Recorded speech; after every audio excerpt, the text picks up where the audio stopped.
Namaste everyone. Today we are not just reviewing a book. Today we are discussing something that almost everyone feels but cannot explain. Stress without reason, sadness without cause, restlessness even when life is okay. The book we are talking about today is It's Okay by Jaya Kishori. This book does not try to make you successful. It does not try to make you rich. It does not try to make you powerful. It tries to make you peaceful. And in today's world, peace is harder to find than success. We live in a time where everyone is running, but nobody knows where they are going. And this book asks a very uncomfortable question. What if the problem is not life? What if the problem is our expectations from life? This is why this book feels simple on the surface, but very deep when you think about it. Today, we will go deep into this book. We will talk about real life examples, philosophy behind the ideas, and the parts that can truly change how you see life. We think our problems come from situations, but most problems come from our mind. Think about it. Two people can live the same life but feel completely different. Same job, same city, same income, same family. But one person peaceful, the other frustrated. Why? Because happiness is not outside. It depends on how we see life. The book explains that we suffer because we want life to behave according to us. In today's fast paced world, we want things to happen on time, people to understand us, plans to work perfectly, efforts to give results immediately. But life never promised that. And when reality does not match expectation, pain starts. Look back. You work hard for promotion. You don't get it. Immediately the mind says, life is unfair. But not about life being unfair. Maybe life is just unpredictable. This book tells us that life becomes easier when you accept that everything will not happen according to you. This idea sounds simple, right? But if you really accept this, half of your stress disappears. This book is a bit different. It is hard to change expectations because expectations feel natural. We don't even know we have them. That is why this part of the book feels like a mirror. It shows us the real reason for our frustration. The book talks a lot about expectations in relationships, and this is where many people feel the book is very real. We expect friends to always support us, family to always understand us, partner to always agree with us, people to behave the way we think is right. And what happens? Nothing works the way we want. And eventually we feel hurt. People are not wrong. Our expectations are too rigid. Has this happened to you? You help someone many times, then one day they don't help you. You feel betrayed, right? But the question is, did they promise to help every time? Or did we just assume they will? This is where suffering starts. This idea is very similar to Bhagavad Gita philosophy. Do your duty, don't expect result. But the book explains it in daily life language. And that is why it connects with young readers. Another powerful idea from this book. The more you expect people to behave your way, the more disappointed you will feel. This is not negativity. This is reality. When you accept people as they are, you feel lighter. When you try to change everyone, you feel tired. This part of the book is a game changer for relationships. Because most fights come from expectations, not from real problems. Comparison, the silent poison. One of the most relatable chapters in the book talks about comparison. This part feels very modern. Because today, comparison never stops. Social media made sure of that. You open phone and suddenly everyone looks happier than you.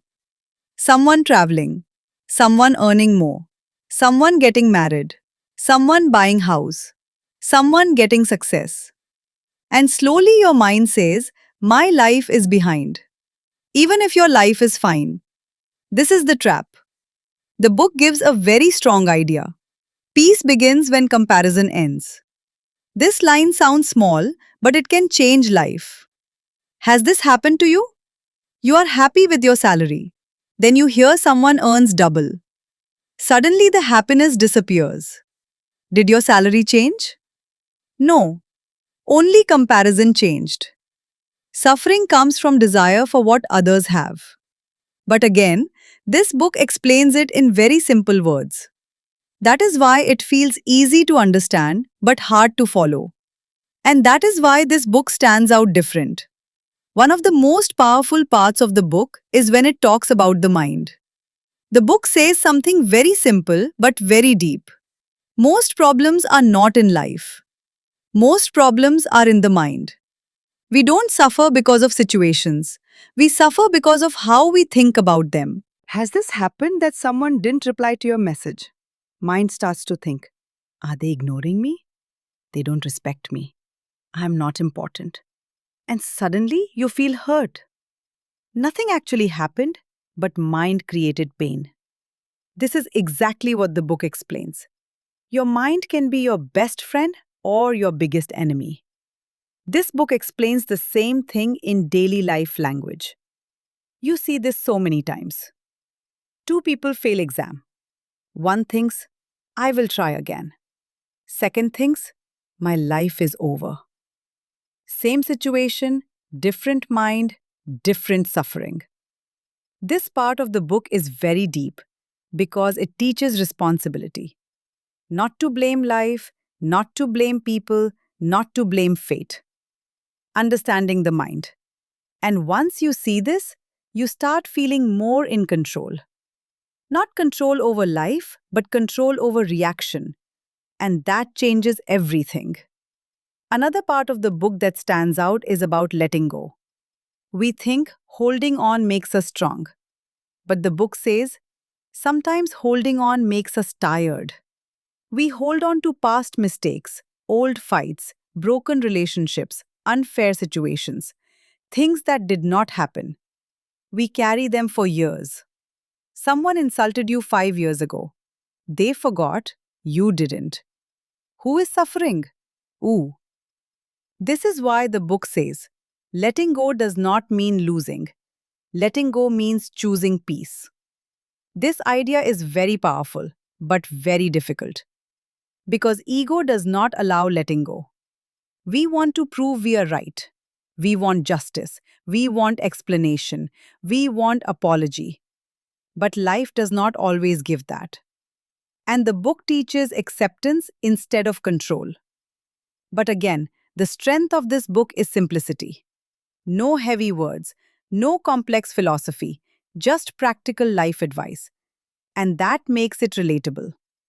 Towards the end, the book becomes a bit spiritual. Not religious rules, but spiritual thinking. The book says, not everything can be controlled. And this is the truth most people don't want to accept. We want control over future, career, relationships, health, success. But life does not work like a plan. You plan your life perfectly, and then one unexpected event changes everything, and you feel lost. Faith does not mean life will go your way. Faith means you trust even when life doesn't go your way. This idea is very deep because most people believe only when things go right. But real faith starts when things go wrong. Control what you can, accept what you cannot. Life is not supposed to be perfect. It's okay. And sometimes that is exactly what we need. I hope you enjoyed this review and are able to gain some perspective towards life being simple.